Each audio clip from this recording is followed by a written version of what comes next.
దీవించండి. మీ దాసుని బలపరచుమని ప్రభువైన యేసుక్రీస్తు నామమున స్తుతించి ప్రార్థిస్తున్నాము తండ్రి. ఆమేన్. ఆమేన్.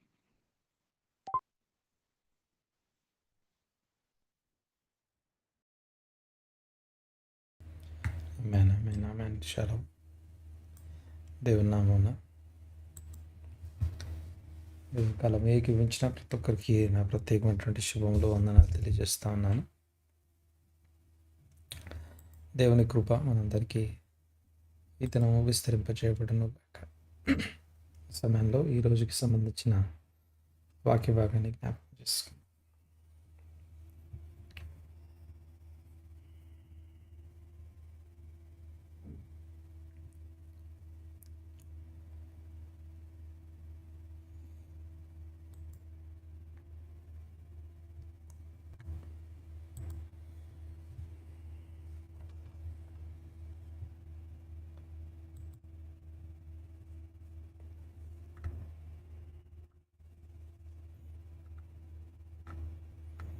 దేవుని వాక్యంలో నుండి నిన్న మనం లాస్ట్ వీక్ పోర్షన్ నుంచి మాట్లాడుకుంటా ఉన్నాం. ఈరోజు నుంచి మనం న్యూ పోర్షన్లోకి, ఈ వారం పోర్షన్ గురించి ఆలోచనలోకి వచ్చేద్దాం. అందులో ఈ 10 ప్లేగ్స్ యొక్క 10 తెగుళ్ళలో, ఈ 10 తెగుళ్ళు అనే పార్ట్లో లాస్ట్ వీక్ వరకు 7 తెగుళ్ళు అయిపోయి, ఈ వారం అంటే ఈ వారం పోర్షన్లో మనం మిగిలిన తెగుళ్ళు అనగా 7, 8, 9, 10 తెగుళ్ళను చూస్తాం. 3 తెగుళ్ళు, ముఖ్యమైనటువంటి 3 తెగుళ్ళను చూస్తాం. అందులో మిడతలు ఉన్నాయి. మిడతలు, చీకటి.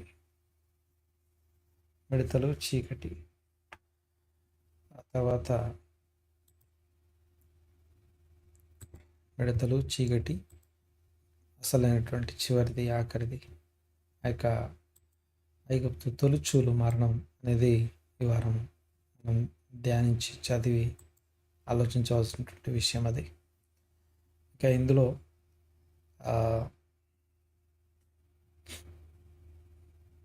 కొన్ని విషయాలు ఈ సమయంలో మనం జ్ఞాపకం చేసుకున్నాం.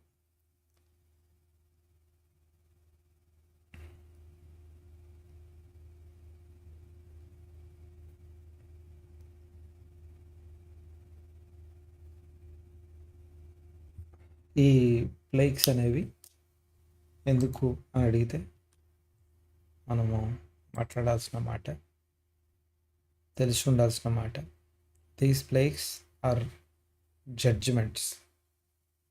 First word judgments. Second word, these plagues are not just judgments but also education. ఇవి బోధిస్తున్నాయి. ప్రతి తరానికి అవసరమైనటువంటి దేవుని పాఠాలని తెలియజేస్తూ, బోధిస్తూ నడిపిస్తుంది. దేవునికి స్తోత్రం కలుగును గాక. సో ప్రతి తరాన్ని తన వాక్కు చేత, తన అవగాహన చేత నింపడం కోసం ఈ తెగులు పనిచేస్తూనే ఉన్నాయి. అలాగే ఇందులో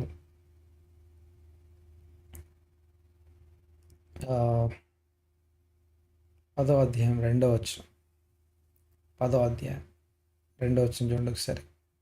నిర్గమకాండం 10వ అధ్యాయం 2వ వచనం.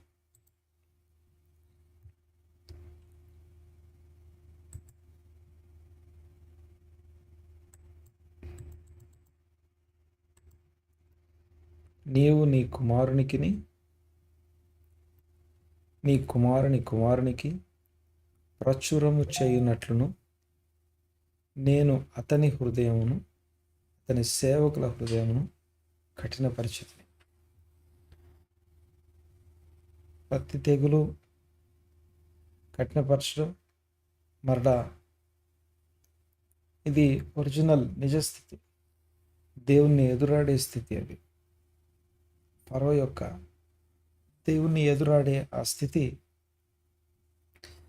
మొదటి వచనం చూడండి ఒకసారి. కాగా యెహోవా మోషేతో, ఫరో యొద్దకు వెళ్ళము, నేను యెహోవానని మీరు తెలుసుకున్నట్లు నేను చేయు సూచక క్రియలను ఐగుప్తీయుల ఎదుట కన్నపరచుటకు నేను వారి ఎడల జరిగించిన వాటిని వారి ఎదుట కలుగజేసిన సూచక్రియలను నీవు నీ కుమారునికిని కుమారుని కుమారునికిని ప్రచురము చేయనట్లును నేను అతని హృదయమును అతని సేవకుల హృదయమును కఠినపరిచినాను.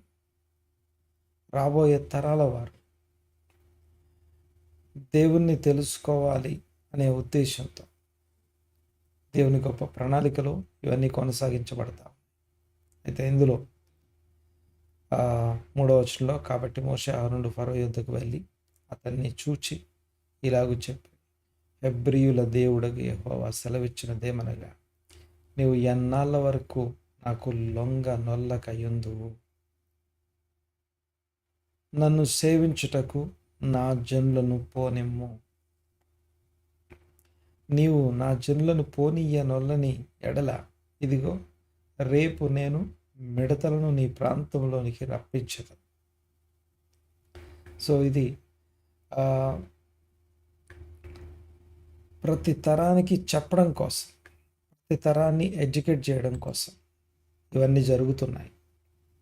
తర్వాత ఇంకొక మాట ఏంటంటే, ఈ మిడతలు, తర్వాత చీకటి, తర్వాత 10వ తెగులు తొలుచు, ఇవి 3 మిగతా తెగుళ్ళ నుంచి సపరేట్ చేయబడ్డాయి. ఎందుకని సపరేట్ చేయబడ్డాయి? ఈ 3 తెగుళ్ళ యొక్క ఇంటెన్సిటీ, తీవ్రత మిగతా తెగుళ్ళ వంటి తెగుళ్ళు కావు. కేవలం భయాన్ని మాత్రమే కలిగించడం కాదు, ఇన్సైడ్ అవుట్, లోపల ఏం జరుగుతుందో, లేకపోతే ఎవరి జీవితంలో ఏం జరుగుతుందో వాళ్ళు మాత్రమే అనుభవిస్తారు ఈ 3 తెగుళ్ళను. ఇది ఈ మాటని కొంచెం అర్థం చేసుకోవాలి. అంటే ఐగుప్తీయులు ఏం అనుభవిస్తున్నారో మనం డిస్క్రైబ్ చేయలేము. మిడతలు వాళ్ళని ఏం చేస్తాయో, మీకు మిడతలకి ముందు అనగా 7వ తెగులు యొక్క వడగండ్లు చూస్తాం. ఆ వడగండ్లట ఐగుప్తు దేశానికి సంబంధించిన జీవనోపాధి, ఐగుప్తు దేశానికి సంబంధించినటువంటి ఆహారాన్ని నాశనం చేశాయి. అయితే జనప యవల చేలు పాడు చేయబడ్డాయి. కానీ వాళ్ళకి ఇంకొక ధైర్యం ఉంది, ఇవి పోతే పోయాయి, నెక్స్ట్ మనకి గోధుమలు ఉన్నాయని. అయితే ఆ గోధుమల్ని ఈ మిడతలు నాశనం చేస్తాయి. అయితే చూడండి ఒకసారి, నాకు ఇది ఉందిలే, దేవుని దగ్గరికి రాకుండా, దేవుని సన్నిధానం చేరకుండా, దేవుని చిత్తం జరిగించకుండా ఎదురాడే ప్రతి మనస్సు ఆధారపడే అంశాలు ఉంటాయి. ఆధారపడే అంశాలు కూడా తొలగించబడతాయి. ఇది ఉందిలే నాకు అనుకునే ఒక్కొక్కటి తొలగించబడతాయి. చూడండి ఒకసారి, ఈ 8, 9, 10 తెగుళ్ళు, ఇది వ్యక్తి పర్సనల్గా, ఇండివిజువల్గా తనలో తాను లోపల అనుభవించే లోతుగా నాటబడే ఇంటర్నల్ ఎడ్యుకేషన్. అది ఈ బాధ, నొప్పి, వేదన కేవలం అనుభవించిన వాళ్ళకి మాత్రమే తెలుసు. 3 తెగుళ్ళు కూడా అలాంటివే. మిగతా తెగుళ్ళన్నీ మాటలతో ఎదిరించవచ్చు, లేకపోతే ఓకే నేను పంపించేస్తానని చెప్పొచ్చు, లేకపోతే ఇక నుండి ఇలా ఉంటానని చెప్పొచ్చు, ఇంక ఇదే లాస్ట్ అనొచ్చు. సో మళ్ళీ మార్చుకోవచ్చు. కానీ ఈ చివరి 3 తెగులు ఎంత వ్యక్తిగత అంతర్గత విషయాలంటే, ఈ సంవత్సరం పంట లేదు అనేది వారు అనుభవించారు. అంటే ఎవరు లేవు, జనము లేదు, ఇప్పుడు గోధుమలు కూడా లేవు. సో ఆహారం కొట్టివేయబడతాం, ఐగుప్తు ఆహారం కొట్టివేయబడతాం. యాకోబు అంటాడు, ఐగుప్తులో ఆహారం ఉన్నది అంటాడు. ఐగుప్తులో ఆహారం ఉండటానికి కారణం ఐగుప్తు దేశం దేవుని నిబంధన జనాంగంలోని మెస్సయ్య, ఆ కాలపు మెస్సయ్యకి ముంగుర్తుగా ఉన్న యోసేపును ఐగుప్తు హత్తుకున్నందుకు ఐగుప్తులో ఆహారం ఉంటే, యోసేపును ఎరుగని రాజు వస్తే, ఇప్పుడు చూడండి ఒకసారి, యోసేపును ఎరుగని తరం అనగా దేవుణ్ణి హత్తుకోవడానికి కారణమైనటువంటి ఆ యొక్క మెస్సయ్యని హత్తుకొనట. సో యోసేపును ఎరగని తరం ఏదైతుందో ఈ రోజున వారు ఐగుప్తు ఆహారం కొట్టివేయబడి తీర్పులు తీర్చబడతా ఉన్నాయి. గమనించండి ఒకసారి. ఇక్కడ ఇవి కేవలం చాలా లోతైన అంతర్గతమైనటువంటి ఎడ్యుకేషన్. అది ఎవరిది వాళ్ళే అనుభవిస్తారు, ఎవరి లోపల వాళ్ళు పడే బాధ. యూనో, మిడతలు ఆహారాన్ని కొట్టివేస్తే దాన్ని వెనువెంట వచ్చినటువంటి 9వ తెగులు చీకటి. ఇది మనం అనుకునే అసలు చీకటి అనే దానికి, మనకు తెలిసిన చీకటి, ఆ రోజు వారు అనుభవించిన చీకటి చాలా దారుణమైనటువంటి చీకటి, తాకి తెలుసుకోగలిగినంత చీకటి. యూనో అంతే. అదేంటది? చీకటి ఉంటే ఒక క్యాండిల్ వెలిగించుకోలేరా? చీకటి ఉంటే ఒక దీపం వెలిగించుకోలేరా? సో విషయం ఏంటంటే, ఆ చీకటి ఎంత దారుణమైనటువంటి చీకటి అంటే, అలాంటి చీకటిని పారద్రోలి, చీకటిని చీల్చివేసి, చీకటిని లేకుండా చేసే వెలుగుకి సంబంధించిన అన్ని ఎక్విప్మెంట్ ఫెయిల్ అయ్యాయి ఆ రోజు. ఐగుప్తు దేశంలో ఉన్న, అంటే ఒక క్యాండిల్ వెలిగించుకుంటాం కానీ ఆ క్యాండిల్ వెలుగు కూడా కనిపించదు. ఒక మనిషికి ఇంకొక మనిషి కనపడనంత చీకటి. ఇది మన ఆలోచనకి, మన ఊహకు కూడా అందనటువంటి తెగులది చీకటి అనేది. చూడండి ఒకసారి, ఈ చీకటి ఏమనుందంటే, ఒక మనిషి ఇంకొక మనిషిని తెలుసుకోలేనంత చీకటి, గ్రహించలేనంత చీకటి, ఒకరినొకరు గుర్తించలేకపోయాను అని రాసుంటుంది. ఈవెన్ ఉన్న చోట నుండి కదలలేని పరిస్థితి. ఆహారం కొట్టివేయబడింది. ఒక మనిషి ఉన్న చోట నుండి కదలలేకుండా 3 రోజులు ఉండాలి. 3 రోజులు ఉన్నారు వారు. ఆ 3 రోజుల్లో ఈ చీకటి వల్ల ఎలాంటి వెలుగుకు సంబంధించిన ఏ విషయాన్ని ట్రై చేసినా అది ఫెయిల్ అవుతాం. అంటే ఏ వెలుగు కూడా కనిపించట్లేదు. వెలుగు చీకటిని పారద్రోలాలి, కానీ చీకటి వెలుగును కమ్మేసింది. మళ్ళీ చెప్తాడు, చీకటి వెలుగును మింగివేసింది. అంత గొప్ప చీకటి, కటిక చీకటి, తాకి గ్రహించగలిగినంత చీకటి. చీకటి చేతికి తగులుతుందట. సో దీన్ని డిస్క్రైబ్ చేయడానికి మన ఊహకి, మన ఆలోచనలకి ఏమాత్రం అందనటువంటిది ఈ చీకటి. తర్వాత చూడండి ఒకసారి. సో వీటన్నిటిలో నుంచి మనం నేర్చుకోవాల్సిన విషయాలు, మనం గ్రహించాల్సినటువంటి విషయాలు ఏంటి? మళ్ళీ చెప్తాను. నిర్గమాకాండం 10వ అధ్యాయం 2వ వచనం. నీవు, ఇవన్నీ ఎందుకు జరుగుతున్నాయంటే, నీవు నీ కుమారునికి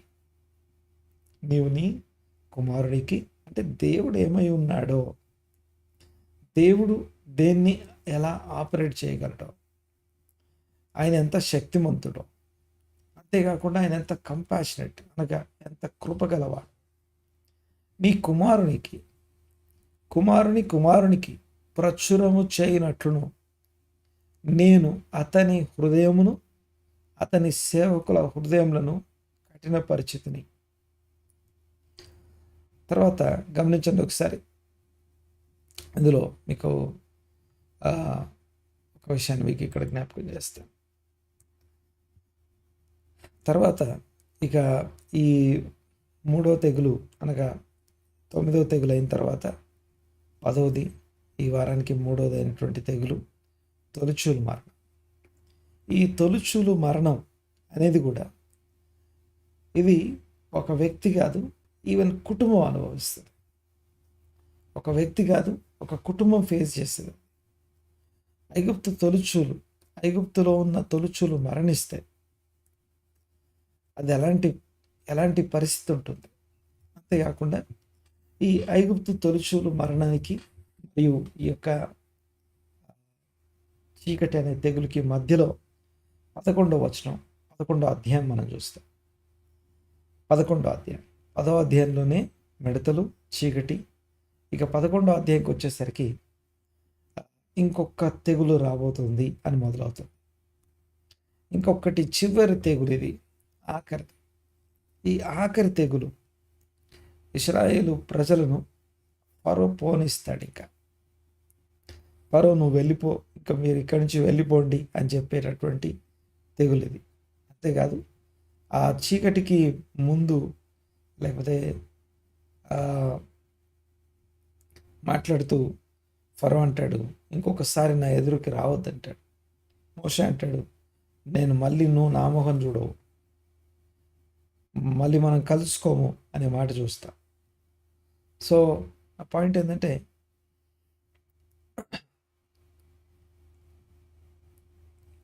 11వ అధ్యాయంకి వచ్చేసరికి ఇక ఇశ్రాయేలును ప్రిపేర్ చేయాలి రెడెంప్షన్ కోసం, విడుదల కోసం. ఇప్పటిదాకా ఐగుప్తులో తీర్పులు తీర్చబడ్డాయి.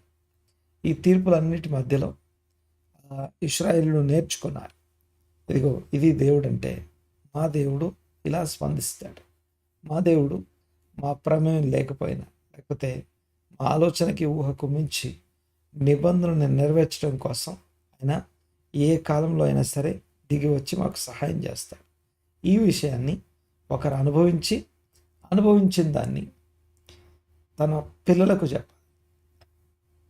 అలాగా ప్రతి తరాన్ని ప్రిపేర్ చేయాలి.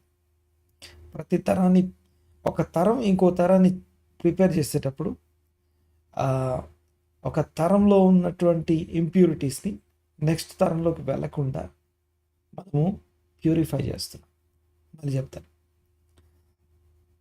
ఒక తరము తాము గ్రహించి నేర్చుకొని తెలుసుకొని ఇంకొక తరానికి నేర్పించేటప్పుడు ఈ తరంలో ఉన్నటువంటి ఇంప్యూరిటీస్, ఈ తరంలో ఉన్నటువంటి జనరేషనల్ ఇంప్యూరిటీస్ ఏవైతే వంశపారంపర్యంగా వస్తున్నాయో అవి ఇక్కడ బ్రేక్ అవుతాయి. ఎవరైతే దేవుని తెలుసుకుంటున్నారో వారు తెలుసుకున్నటువంటి తరంలో ఆ యొక్క వంశపారంపర్యంగా ఉన్నటువంటి ఆ యొక్క విషయాలు బ్రేక్ చేయబడతాయి. అజ్ఞానము, మూర్ఖత్వము, అవివేకము ఇవన్నీ కూడా బ్రేక్ చేయబడతాయి. బ్రేక్ చేయబడడం మాత్రమే కాదు, ఇక్కడ నుండి నెక్స్ట్ జనరేషన్కి అది నేర్పించేటప్పుడు మేమైతే ఇలా ఉన్నాము, మీరు ఇలా ఉండకండి, సో మేము ఇది నేర్చుకోవడం కోసం ఇలా కష్టపడి వచ్చాం, ఇన్ని తెగుళ్ళ గుండా వెళ్ళాం, మీరు ఆ తెగుళ్ళలోనికి వెళ్ళాల్సిన అవసరం లేదు. సో నేను డైరెక్ట్గా నా అనుభవంలో నుంచి మాట్లాడతాను. సో ఇది పిల్లల్ని తయారు చేసేటప్పుడు, జనరేషన్ ప్రిపేర్ చేసేటప్పుడు ప్యూరిఫికేషన్ ఆఫ్ ద జనరేషన్ అంట. అంటే అర్థం ఏంటంటే, అంతకుముందు తరంలో ఉన్నటువంటి ఇంప్యూరిటీస్ అన్నీ నెక్స్ట్ తరంలో ఉండకుండా ప్యూరిఫై చేస్తున్నా టీచింగ్ చేయడం ద్వారా. కుమారునికి బోధించాలి, కుమారునికి బోధించాలి. సో దీనికోసం ఫరో హృదయం, ఫరో సేవకుల హృదయం కఠినపరచబడతా ఉంది. దేవునికి స్తోత్రం కలుగును గాక. అయితే ఇక్కడ ఈ 11వ అధ్యాయంకి వచ్చేసరికి ఒక న్యూ ఫెయిత్ అనగా ఒక క్రొత్త విశ్వాసపు నియమావళి మనం చూస్తాం. అందులో హెబ్రీ పత్రిక 11వ అధ్యాయంలో చదువుతాం మనం. హెబ్రీ పత్రిక 11వ అధ్యాయంలో మాట చదువుతాం, చూడండి ఒకసారి. హెబ్రీలకు రాసిన పత్రిక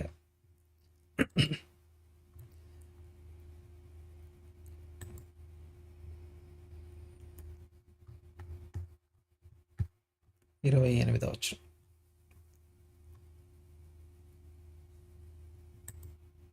తొలిచూలు పిల్లలను నాశనం చేయువాడు ఇశ్రాయేలును ముట్టుకున్న నిమిత్తము అతడు విశ్వాసమును బట్టి పస్కాను రక్త ప్రోక్షణ ఆచారమును ఆచరించెను. విశ్వాసమును బట్టి వారు పొడి నేల మీద నడిచినట్లు ఎర్ర సముద్రంలో పడి నడిచిపోయిరు. ఐగుప్తులు అలాగూ చేయి చూసి మునిగిపోయిరు.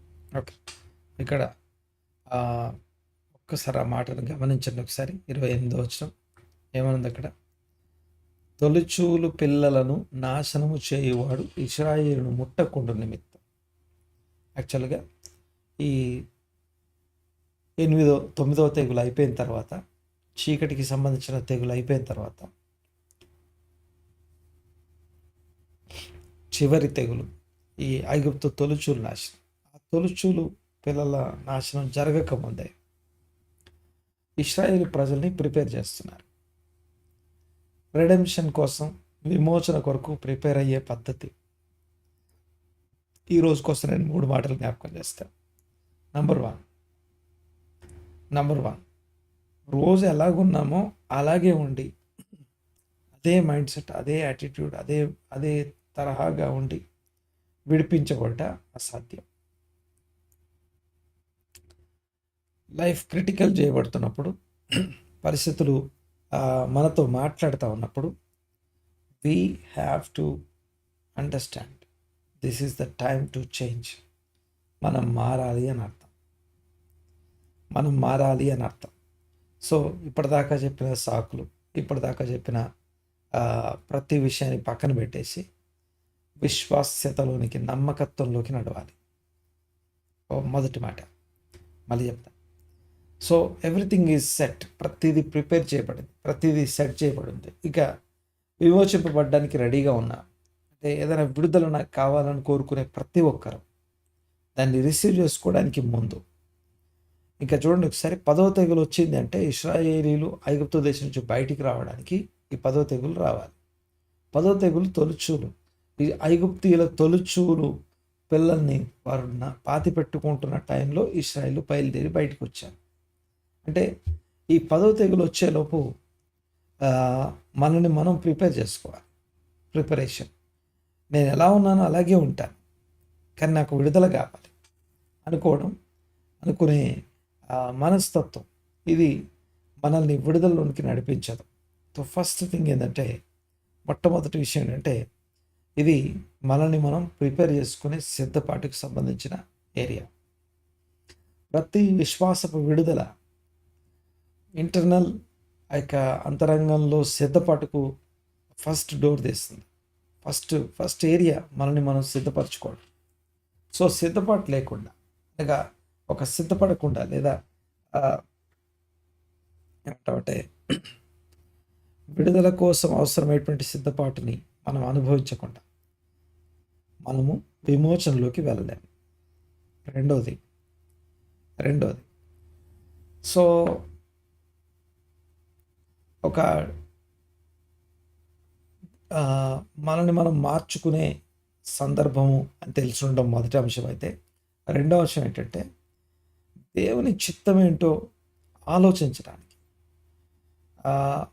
ఒక్కసారి దేవుని చిత్తం ఇదిగో ఇది కదా దేవుని చిత్తం అని చెప్పి మనుషులందరికీ అవసరమైన, ఎవరెవరికి ఏది అవసరమో, లేకపోతే ఏమంటామంటే అందరికీ సంబంధించిన ఒక వాక్య భాగం, లేకపోతే ఒక ప్రత్యక్షత ప్రతి ఒక్కరికి ప్రకటించబడింది.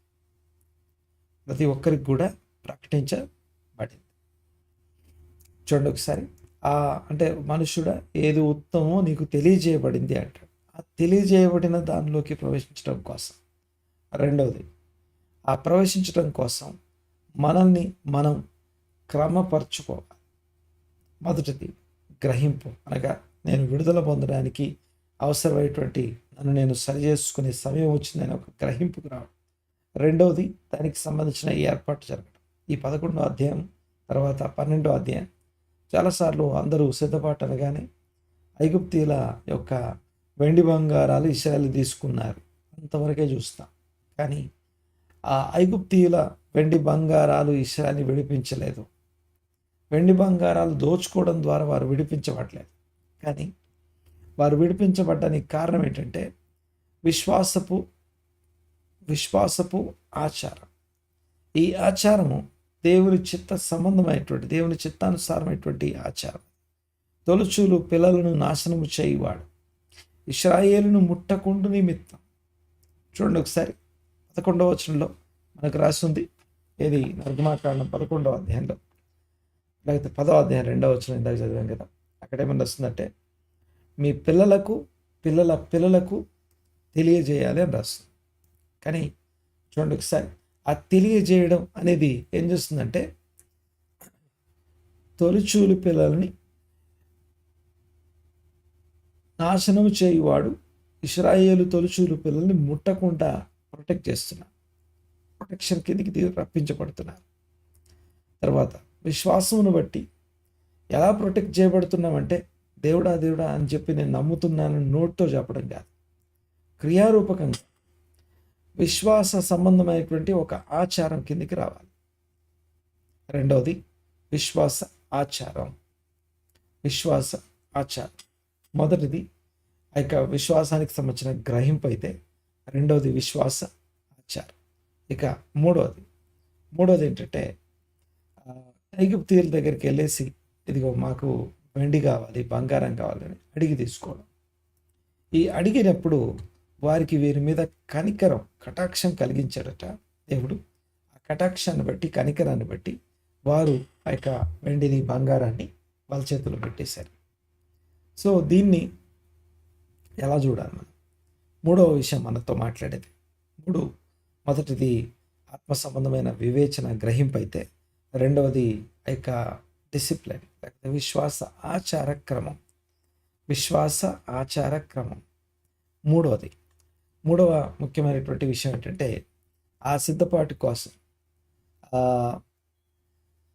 ఐగుప్తు దేశానికి సంబంధించిన రిలేషన్షిప్ని కోల్పోకూడదు. అంటే మన సిద్ధపాటు లేకపోతే మన గ్రహింపు, మన వివేచన ఇంకెవరిని డిస్టర్బ్ చేయదు. ఇశ్రాయేలు విమోచన, ఇశ్రాయేలు వివేచన, గ్రహింపు, ఇశ్రాయేలు విశ్వాస ఆచారం ఐగుప్తు దేశంలో ఎవరిని డిస్టర్బ్ చేయలేదు.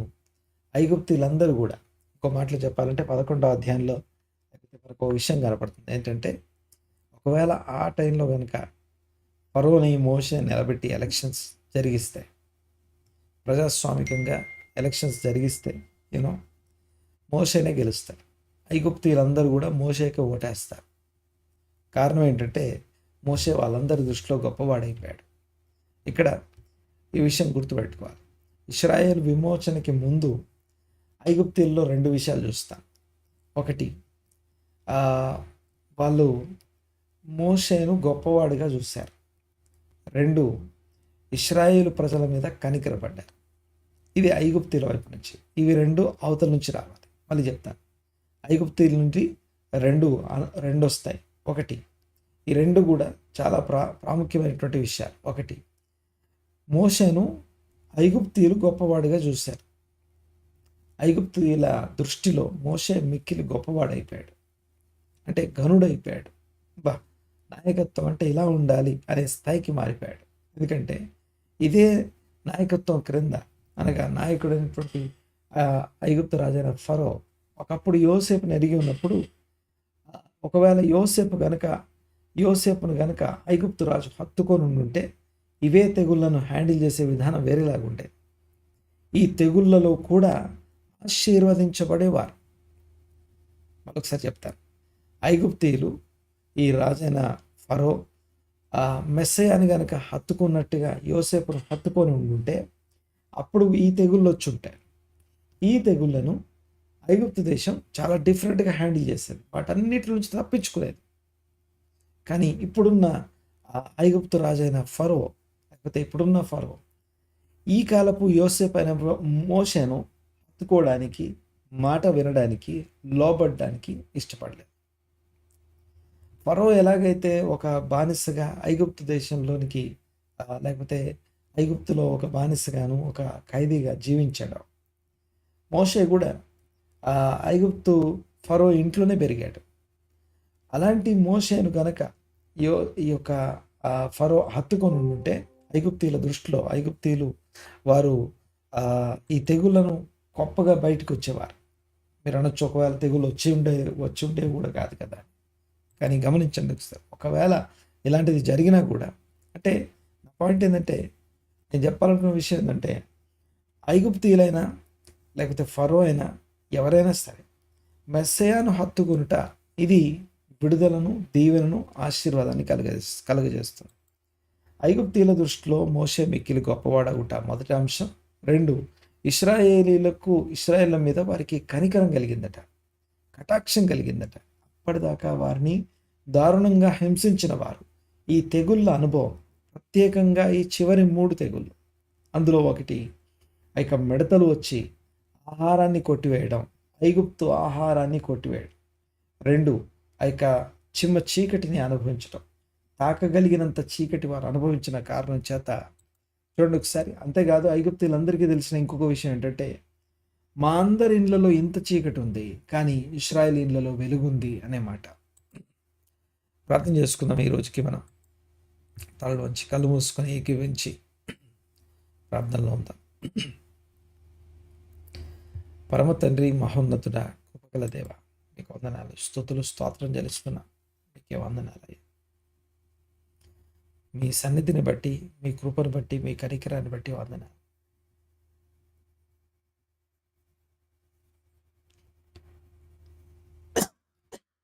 సమయాల్లో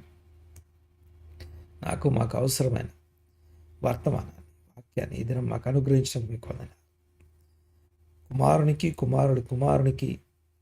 ఇదిగో మా దేవదేవుని యొక్క గొప్పతనం ప్రకటించడం ఎంత ప్రాముఖ్యమైందో, ఆ జనరేషనల్ ఇంప్యూరిటీస్ని కడగాల్సిన బాధ్యత, దాన్ని క్లెన్స్ చేయాల్సిన బాధ్యత, బోధించడం ద్వారా, తెలియజేయడం ద్వారా అది ఎంత ఆవశ్యకమైందో మాకు అనుగ్రహించిన ఈరోజు వర్తమానాన్ని బట్టి మీకు వందనాలు. స్తోత్రం తండ్రి, మీకు వందనాలు. అలాగే నేను ప్రభావ మీకు వందనాలు తెలుస్తూ ఉన్నాం. ఐగుప్తుల దృష్టిలో కూడా దేవుడు, మోషే ఏ స్థాయిలో ఉన్నారో అది కూడా మాట్లాడుకోవడానికి కృపనిచ్చారు. మీకు వందనాలు, స్తోత్రం. ఈ మాటలు మా వ్యక్తిగత జీవితాల్లో, మా హృదయాల్లో స్థిరపరచండి. ఇంకా నువ్వు గ్రహించుటకు, నేర్చుకోవడానికి, తెలుసుకోవడానికి అవసరమైన అనేక విషయాల చేత నన్ను మమ్మల్ని తృప్తిపరచమని ప్రార్థన చేస్తూ ఉన్నాం. ఈ దినం ప్రత్యేకంగా నా ప్రభావ మాతో మాట్లాడిన విధానం బట్టి మీకు వందనాలు. మా వాక్యము మా హృదయాల్లో స్థిరపరచండి.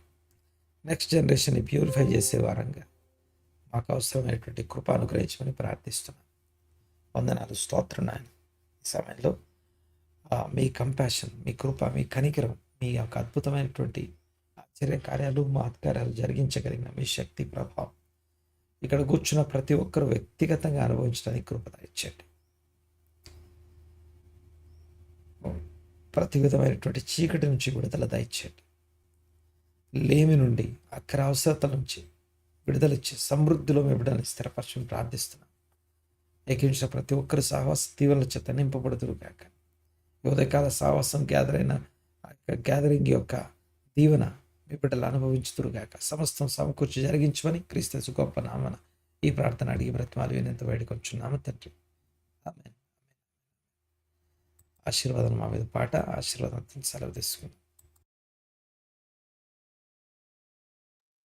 ఆశీర్వాదం మా మీద వర్షింపచేయుమీశా, ఆశతో నమ్మియున్నాము నీ సత్య వాగ్దానము.